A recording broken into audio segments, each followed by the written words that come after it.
जय हिंद साथियों, स्वागत है आप सभी का शाइन वाईटी क्लासेस में। हिंदी शॉर्ट हैंड की प्रैक्टिस डिक्टेशन 80 शब्द प्रति मिनट गति से डिक्टेशन 5 सेकंड में शुरू होगी। स्टार्ट। उपाध्यक्ष महोदय, मेरी व्यक्तिगत राय है कि सत्ता और अधिकार के संबंध में और भी अधिक स्पष्ट विभाजन रेखा होनी चाहिए थी, ताकि राज्य सरकारों को बचाव का कोई रास्ता न मिल सके। लेकिन इस प्रस्ताव पर विचार करने का काम लोकसभा का है। मध्य प्रदेश जैसे राज्य में 30,000 पंचायतों और 2 लाख से अधिक पंचों का चुनाव कराना बहुत बड़ा काम था। हमने अपना चुनाव आयोग और वित्त आयोग बनाया, लेकिन लोगों ने कहा कि ग्रामीण क्षेत्रों में हमें पर्याप्त महिला उम्मीदवार नहीं मिल सकेंगी। राजीव गांधी ने गांव की श्रेणीबद्ध प्रथा को ठीक ही देखा था कि गांवों में कमजोर वर्ग के लोग कभी भी उस स्तर पर सत्ता में भागीदारी का अवसर नहीं पा सकेंगे।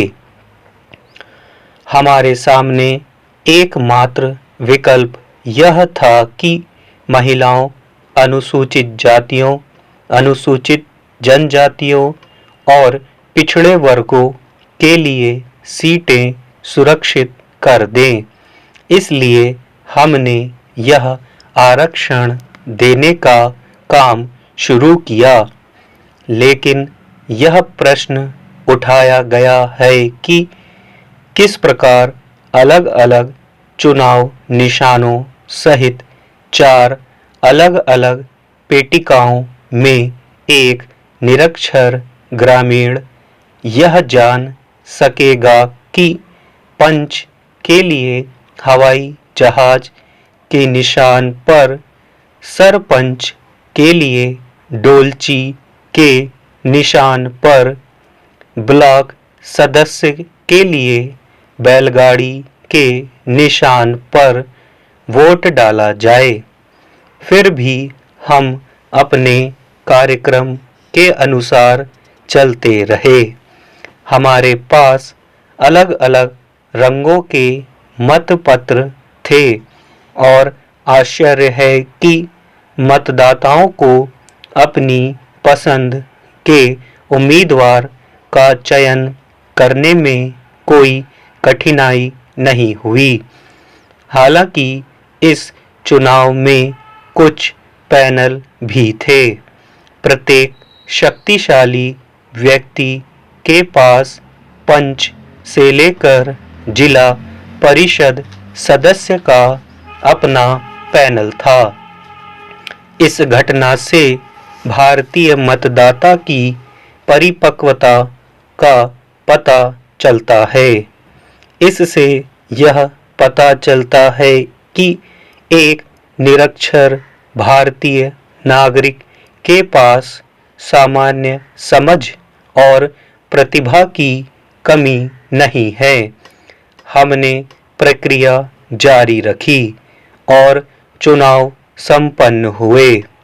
जब सत्ता के हस्तांतरण की बात आई तो उन वर्गों ने जो पंचायतों के साथ सत्ता की हिस्सेदारी में हिचकिचाहट दिखा रहे थे, इस विषय को फिर उठाया और राज्य मंत्रिमंडल की बैठक शुरू होने से एक दिन पूर्व मेरे कुछ सहकर्मी मेरे पास आए और उन्होंने पूछा, क्या आप सचमुच इन मामलों के प्रति गंभीर हैं?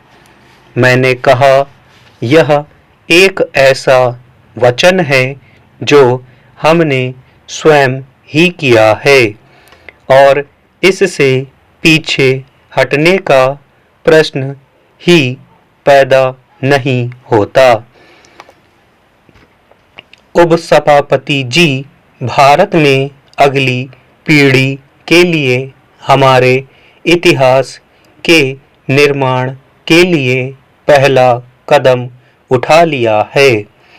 दशकों से चली आ रही केंद्रीकृत आर्थिक नीतियों के उपरांत भारत ने हाल में एक सुधार कार्यक्रम शुरू किया है, जिससे हमारी अर्थव्यवस्था का आधुनिकीकरण, व्यापार व उदारीकरण और आर्थिक क्षमता का पूरा उपयोग हो सके। हमने निजी निवेश और प्रतियोगिता का स्वागत किया है और खुले बाजार के विकास को बढ़ावा दिया है। इसके फलस्वरूप भारत विश्व में स्पर्धा में टिकने में सक्षम हुआ है और हमारे नागरिकों का जीवन स्तर धीरे धीरे ऊंचा उठ रहा है। इन सुधारों की गति से भारत वर्तमान शताब्दी में विश्व के अकेले सबसे बड़े खुले बाजार के रूप में उभरेगा। संभवतः भारत के महत्वाकांक्षी आर्थिक सुधार कार्यक्रम की सबसे उल्लेखनीय विशेषता यह है कि बड़े ही सहज ढंग से एक बंद और संरक्षित अर्थव्यवस्था एक खुली निर्यातोन्मुख अर्थव्यवस्था के रूप में बदली है। 3 वर्षों की अल्प अवधि में दूरगामी परिवर्तन किए गए हैं।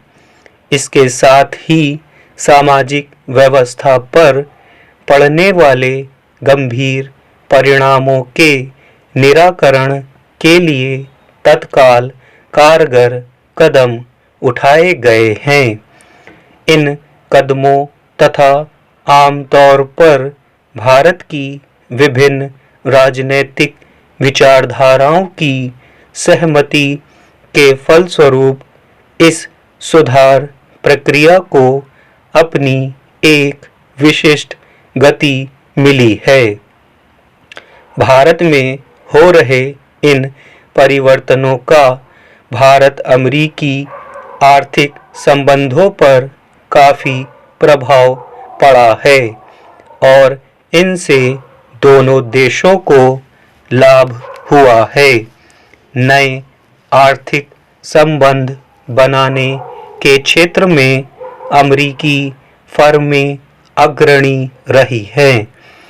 भारत का विशाल घरेलू बाजार, विशाल शिक्षित, कुशल और अर्धकुशल श्रम शक्ति, सुदृढ़ वित्तीय संस्थाएं और समय की कसौटी पर जांची परखी जाती लोकतांत्रिक व्यवस्था, इन सब ने मिलकर अग्रगामी कंपनियों को निवेश के विशाल अवसर प्रदान किए हैं। वर्तमान शताब्दी के लिए अपने इतिहास की रचना करते समय हमें विभिन्न देशों के साथ और अधिक व्यापार की ओर ध्यान देना होगा। पिछली आधी शताब्दी की एक दुर्भाग्यपूर्ण घटना दुनिया में विनाशकारी आयुधों का निर्माण है। नाभिकीय आयुधों के प्रसार के कठिन और जटिल प्रश्न पर प्रभावकारी ढंग से तभी विचार किया जा सकता है जब उनकी विश्वव्यापी संहार क्षमता पर विचार करें और इसी तरह इनके विश्वव्यापी समाधान भी खोजें। प्रत्येक राष्ट्र चाहे बड़ा हो या छोटा संप्रभुता संपन्न होता है। स्टॉप।